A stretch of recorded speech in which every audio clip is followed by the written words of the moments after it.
Rebonsoir la montagne en direct dans la place du village. Écoutez-moi ça, nous sommes montés à la Rosière Montvalzan. C'est bien calme, il y a encore un peu de neige, il fait soleil mais encore un petit peu frais parce qu'on est à 1850 mètres d'altitude. Et on va parler de cette montagne qui est en face de nous, cette montagne. Et bien figurez-vous qu'il n'y a pas beaucoup de gens qui la connaissent aussi bien que mon invité du moment. Et c'est René qui est à mes côtés. René, on va en discuter de la montagne parce que, tiens, on va se mettre comme ça, mettez-vous comme ça, on va regarder la montagne ensemble. Et regardez, on va se voir tout ça, regardez-moi ça. Et vous allez nous raconter un petit peu cette montagne. Vous la connaissez au millimètre près.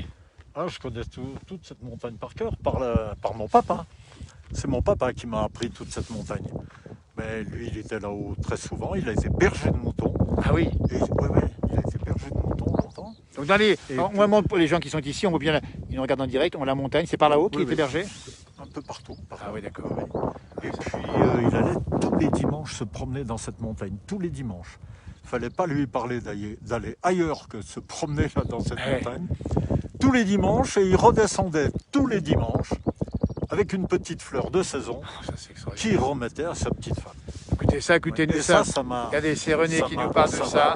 Et c'est extrêmement émouvant parce qu'effectivement, une petite fleur de saison, il partait dès maintenant que la neige a commencé à fondre, il ramassait des crocus par exemple. Des crocus, après des primes verts, de tout. Après c'était le rhododendron, il arrivait toujours, même l'automne, il arrivait toujours à trouver une petite fleur.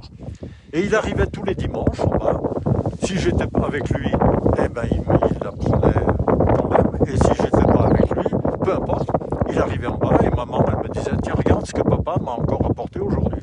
C'est une belle histoire de montagne et d'amour dont nous parle René ici avec ses parents. René connaît bien la montagne, on va monter à la montagne et puis on va surtout montrer, tiens, venez voir. On va montrer l'engin que vous avez ici parce qu'il n'y a personne aujourd'hui, pas grand monde dans la station puisque c'est l'intersaison et qu'il n'y a pas eu beaucoup de monde cet hiver. Mais vous êtes, René, il faut le dire, un mordu de nature. Mettez-vous à côté de l'appareil ici, un mordu de nature. Et avec ça, je ne sais pas si on va le voir ici, c'est pas sûr. Allez hop, on regarde dedans, on ne voit pas trop. Mais juste en face, on va vous le montrer. Tiens, ici nous sommes en direct, on le dit bien ici à 17h10, on voit la montagne ici. Et on a vu quoi ensemble tous les deux? Eh ben, on a vu tout un groupe de chamois qui redescendaient des barres rocheuses qui sont au-dessus. Ils sont descendus, traversé le plateau enneigé.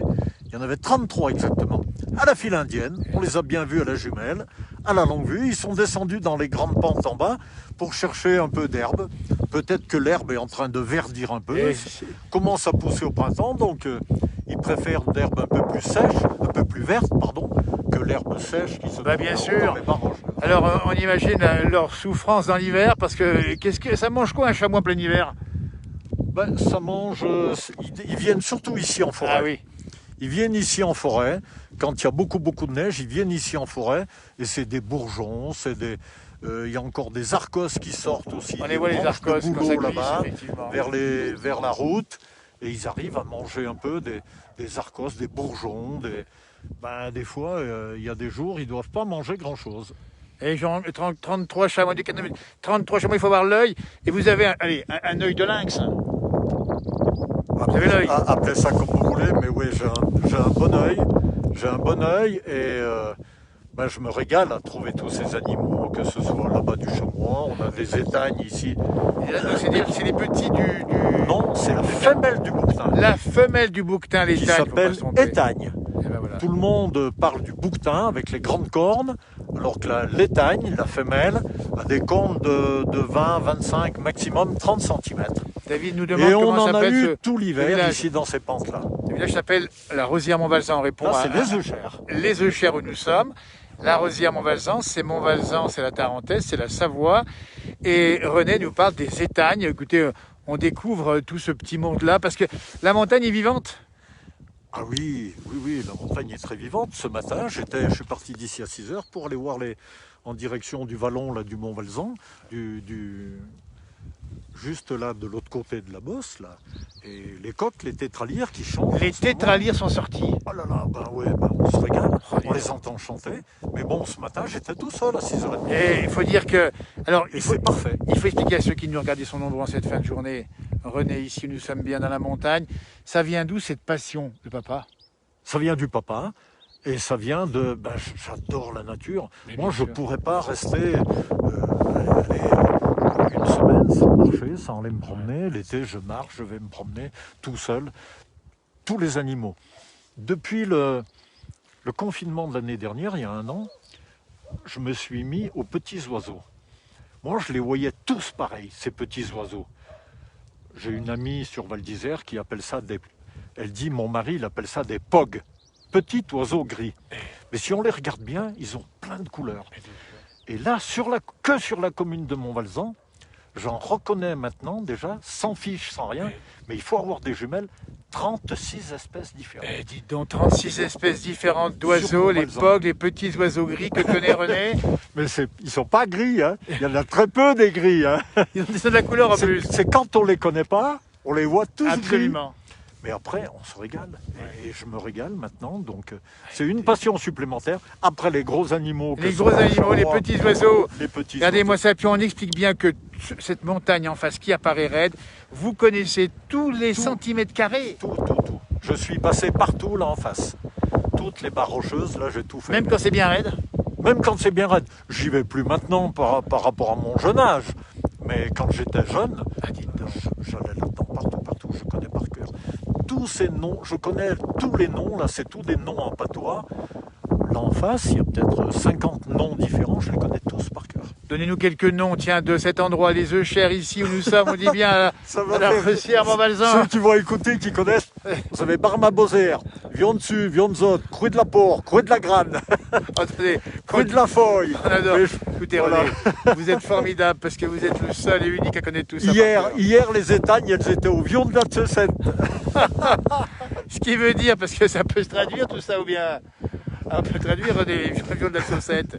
C'est quoi le chemin de la Chaussette, le couloir du petit, le couloir du grand. Ce qu'on appelle un vion, c'est un sentier.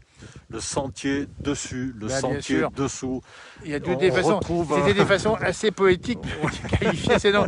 Il y a notre ami Pierre qu'on salue, qui est du côté du Doubs, qui nous dit qu'il y a des mésanges qui viennent manger la saucisse de Morteau.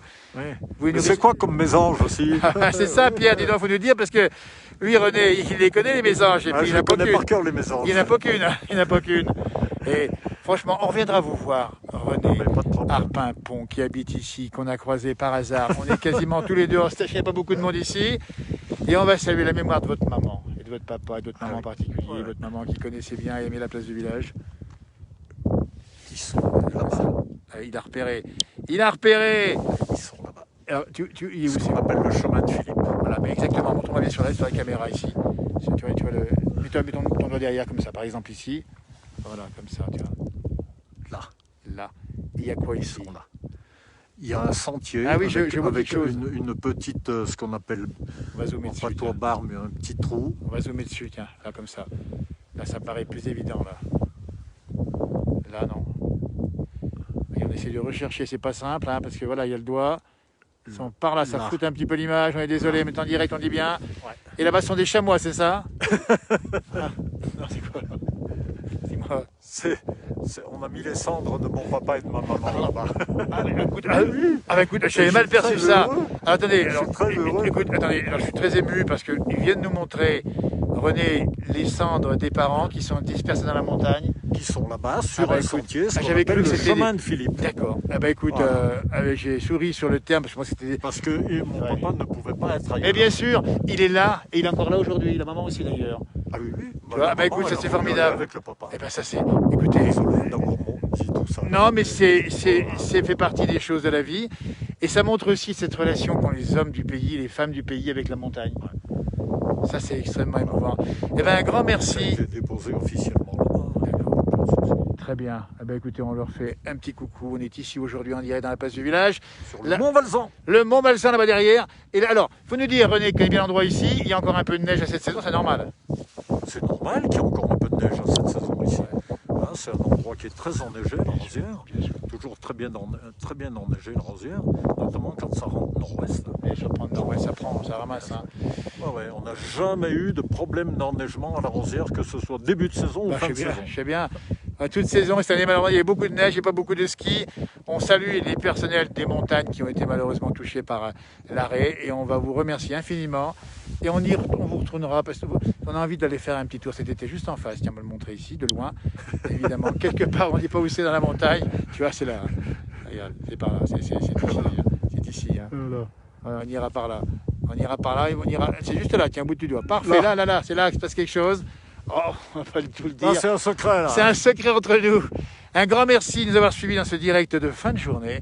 Passez un bon week-end, profitez bien, attention encore à vous. Et on rappelle bien la douceur en bas. Ici, c'est moins vrai, mais la montagne va bientôt se parer aussi de cette verdure qu'on aime bien. Et un grand merci à René qu'on va revoir ici. Parce que franchement, il nous a appris plein de choses ici sur les oiseaux, sur les animaux, sur la montagne. Et bravo encore. Et au plaisir de se revoir. Merci encore. À tout bientôt. À bientôt.